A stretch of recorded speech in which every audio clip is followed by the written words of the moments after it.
एक अच्छे बड़े घराने से हैं जो मुसलमानों के हाथ भाइयों में से है। इनके दादा जगन्नाथ साहब, इनके वालिद साहब, इनके साहब सिंक्रोनिज्म का खून है और मुझे पूरी उम्मीद है कि अच्छे लगे कि मुसलमान भाइयों बहनों बड़े उम्मीद लेकर हम आए आपके पास। आज कांग्रेस जमात जो पहले से मुसलमान करने का काम करती है, उन्हीं को उम्मीदवार है 30 तारीख को आप लोगों के बहनों को, दोस्तों को, अहबाब को, आपके साथ को साथी, मेरी बुजुर्ग, मेरी माएं और बहनें, आज की सभा की सबसे अच्छी बात मुझे जो लग रही है वो ये लग रही है कि बड़ी तादाद में खवातीन यहाँ पर मौजूद हैं, जो ये बताता है कि कांग्रेस की योजनाओं को लेकर के, कांग्रेस की स्कीम्स को लेकर के खास तौर से अक़लियत की खवातीन में एक अच्छा संदेशा है। मैं उनकी मौजूदगी को सलाम करता हूँ। दोस्तों, पहली बार आपके दयाल मोहब्बत में हाजिर हुआ हूँ। बहुत दिन से सोचा करता था कि कभी महबूब नगर किसी सियासी प्रोग्राम में आऊंगा, लेकिन नसीब आज आपके बीच में लेके आया। इधर जो लोग खड़े हैं उनसे गुजारिश है कि थोड़ा सा खामोश हो जाए। इधर जो लोग खड़े हैं सबको चुप करा लीजिए। जो लोग 22 के भी लोगों से अगले 5-7 मिनट 10 मिनट में आपको लगता था तो हमें बाइक उठाना पड़ा, इस वजह से थोड़ी सी देरी गई। इधर के लोगों को चुप कराइए, जबरदस्त इधर से शोर कर रहे हैं तो चुप करा लीजिए। हिंदुस्तान सबका है, न तेरा है न मेरा है, ये हिंदुस्तान सबका है। नहीं समझी गई ये बात तो नुकसान सबका है।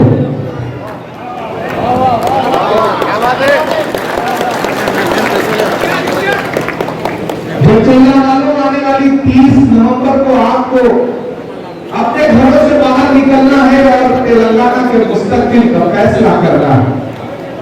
मैं आपके बीच में ये कहने आया हूं कि ये जो इलेक्शन है ये सिर्फ असेंबली का इलेक्शन नहीं है।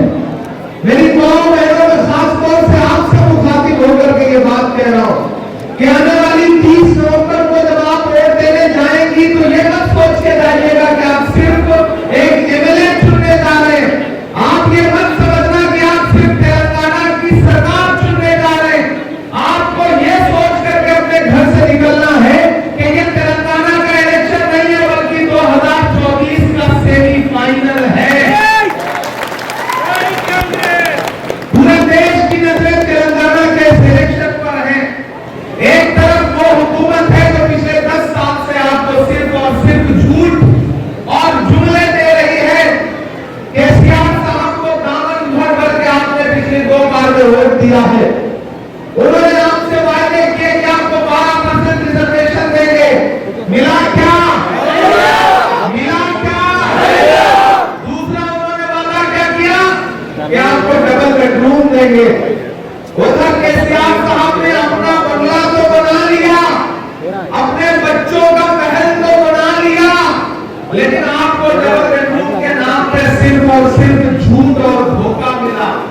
आपसे ये कहा कि शादी मुबारक स्कीम में गरीब बच्चियों की शादी के लिए हम पैसा देंगे, लेकिन वो भी बिचौलिए खा गए, तो पैसा असल हकदारों तक नहीं पहुंचा। मैं तेलंगाना में खड़ा होकर कह रहा हूं कि आपके आबाओ अजदाद की वो जमीनें जिन पर आपका हक है, यानी कि औकाफ की जमीनें, इसी तेलंगाना में 77,000 एकड़ औकाफ की जमीनें हैं, जिसमें से तकरीबन 60,000 एकड़ जमीनें लूट ली गई, बेच दी गई। लेकिन जब अक़लियत के लोग केसीआर से मुतालबा करते हैं कि हमारी जमीनें कहां हैं, तो उन जमीनों को जांच कराने के बजाय केसीआर साहब ने औकाफ के दफ्तर में ताला लगवा दिया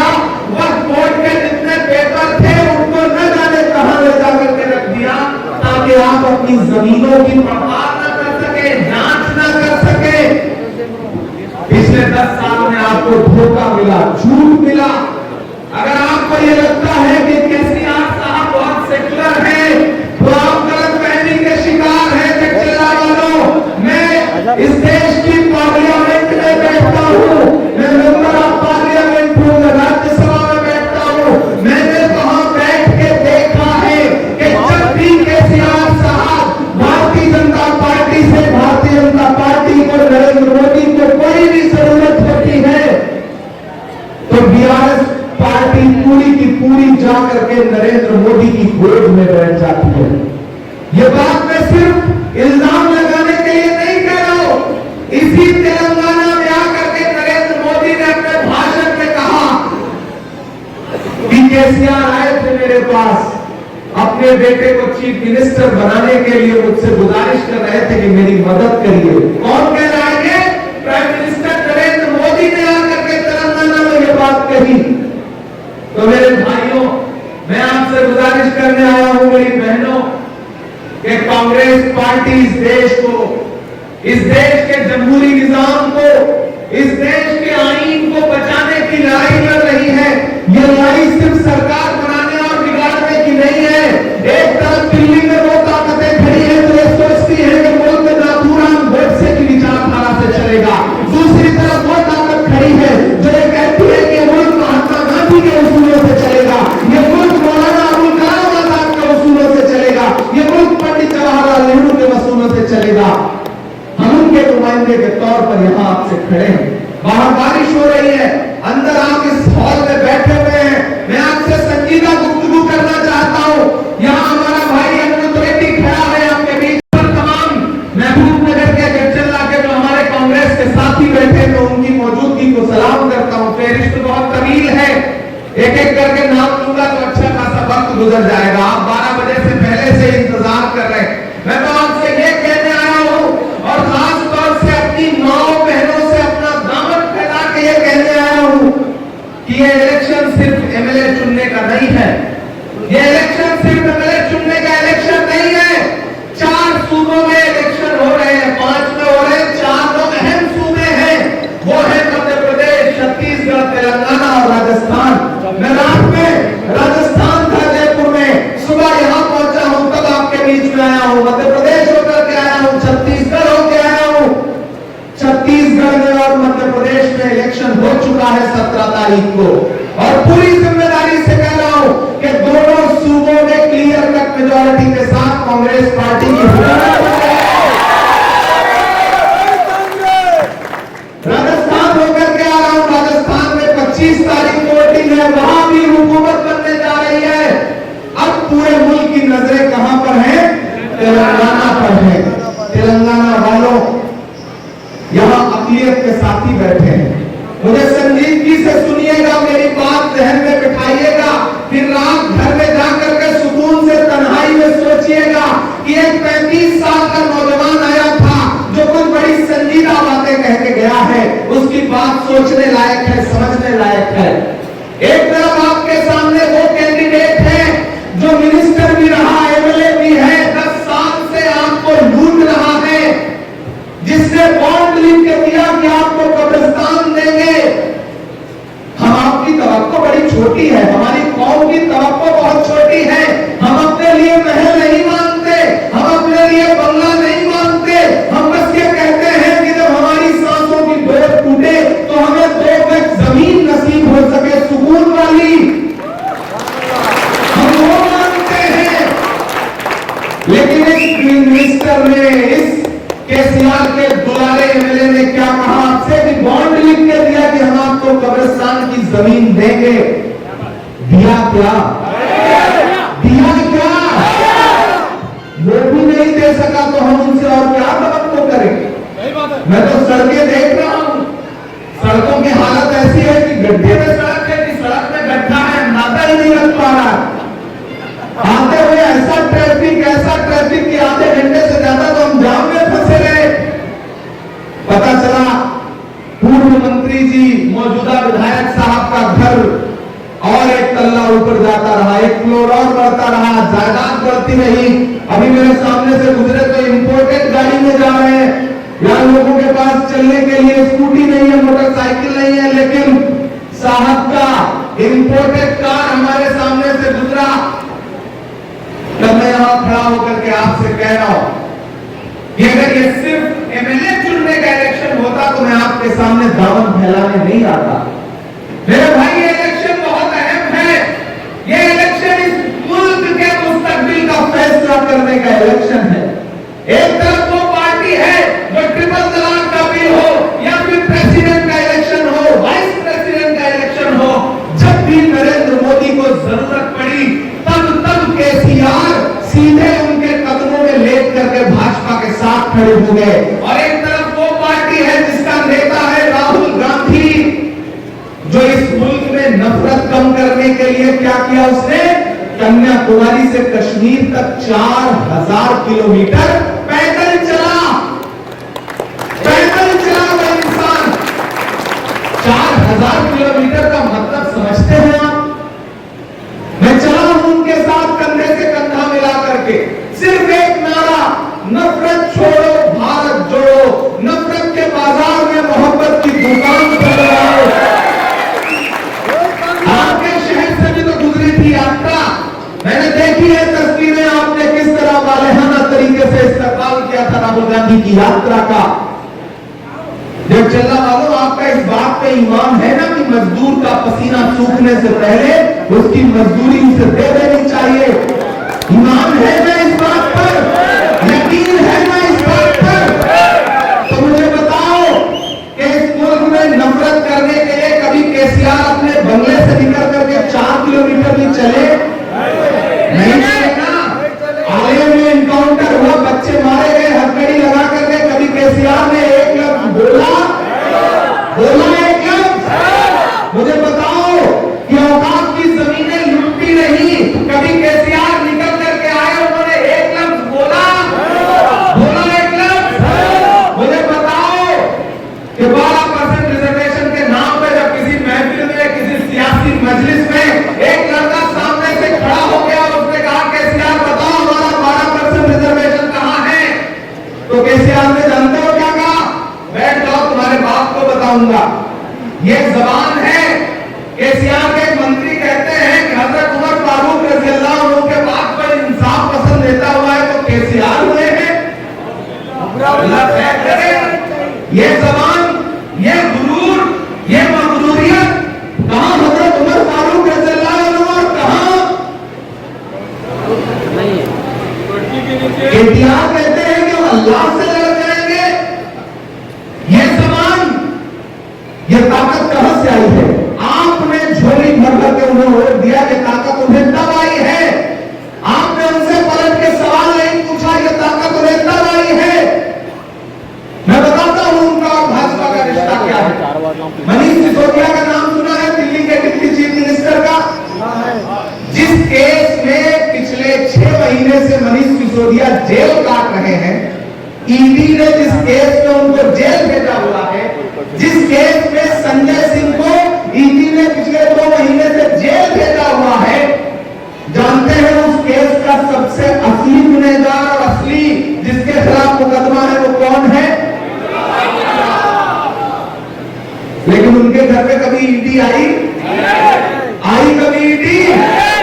राहुल गांधी को बुला के ईडी 56 घंटे पूछताछ करती है। सोनिया गांधी को ईडी बुलाती है। लागू सेकुलर है और आप भोले वाले लोग हैं। हमारी नस्ल बली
लड़ रहा है।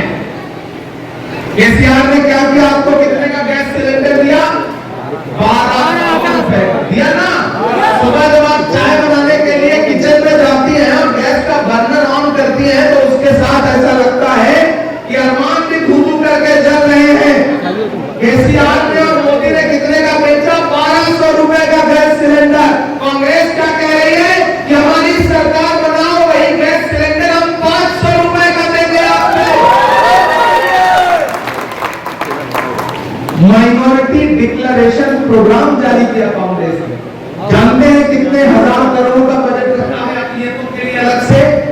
4000 करोड़ रुपए का। मैंने खुद उस प्रोग्राम में शामिल होकर के रेवंत रेड्डी ने, सलमान खुर्शीद साहब ने, मैं माइनॉरिटी डिपार्टमेंट का नेशनल चेयरमैन हूं। मैं इस मुल्क की सबसे बड़ी पार्लियामेंट में बहुत पड़ गई शहरों में धाम की, लेकिन विदा न हो सकी बेटी किसान की। मौका मिला तो लोगों ने कुर्सी के वास्ते तस्वीर ही बिगाड़ दी हिंदुस्तान की। ये चला वालों, केसीआर ने आपको झूठ दिया, जुमले दिए। नरेंद्र मोदी ने भी 10 साल से एक तरफ एक नौजवान खड़ा है जो सोचता है कि अगर खिदमत का मौका मिलेगा तो आपके बीच में आपकी खिदमत के लिए खड़ा रहेगा, जो आपके जान की समस्या खत्म करना चाहता है, सड़कें बेहतर करना चाहता है, कांग्रेस की स्कीम्स को आपके घर तक लाना चाहता है, इस सूबे में कांग्रेस की हुकूमत बनाना चाहता है। और मैं यहाँ जटचल्ला में, महबूब नगर में खड़ा होकर ये कह रहा हूँ कि मैं खम्मम से लेकर कामारेड्डी से लेकर निजामाबाद से लेकर के करीमनगर तक एक एक इलाके में पिछले 15 दिन से जा रहा हूं, कैंपेन कर रहा हूं। किसी झांसे में मत आना, कांग्रेस की सुनामी चल रही है। राहुल गांधी, रेवंत रेड्डी की सभाओं में जो भीड़ आ रही है ना, एक तरफ केसीआर की सभाएं हैं जहां लोग ढूंढ करके भी, मंगा करके भी, भाड़े पर भी नहीं आ रहे हैं, और एक तरफ कहां सोए हैं केसीआर, दोनों दूसरे रिश्तेदार हैं कि कहां सोए हैं केसीआर, कहां सोया है चौकीदार। गैस सिलेंडर की कीमत भी 1000 के पार, कहां सोया है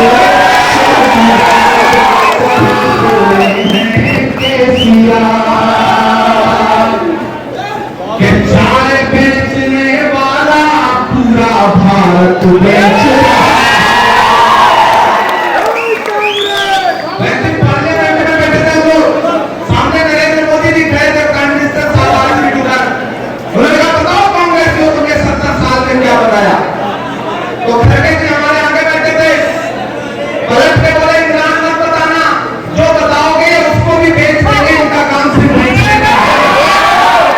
तो मैं इसलिए पढ़ता हूं कि कहां सोए हैं केसीआर, कहां सोया है चौकीदार। पेट्रोल डीजल की कीमत रही सैकड़ा, कहां सोया है चौकीदार, कहां सोए हैं केसीआर। केसीआर और चौकीदार है आपस में रिश्तेदार, कहां सोए हैं केसीआर, कहां सोया है चौकीदार। के चाय बेचने वाला पूरा भारत बेच रहा है, इसी काम में हासिल से महारत बेच रहा है। कि रेल बिक गई, तेल बिक गया, बिका हवाई अड्डा, रेल बिक गई, तेल बिक गया, बिका हवाई अड्डा। सब कुछ बिकता देख के खुश है अपने जेपी नड्डा। चंदा महंगाई की मारी करती हाहाकार, कहां सोए हैं केसीआर, कहां सोया है चौकीदार। ये मेरा भाई है ना, आज तक सियासी नेतृत्व में आपके बीच में आया हूं, लेकिन आप इसे जिताइए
केसीआर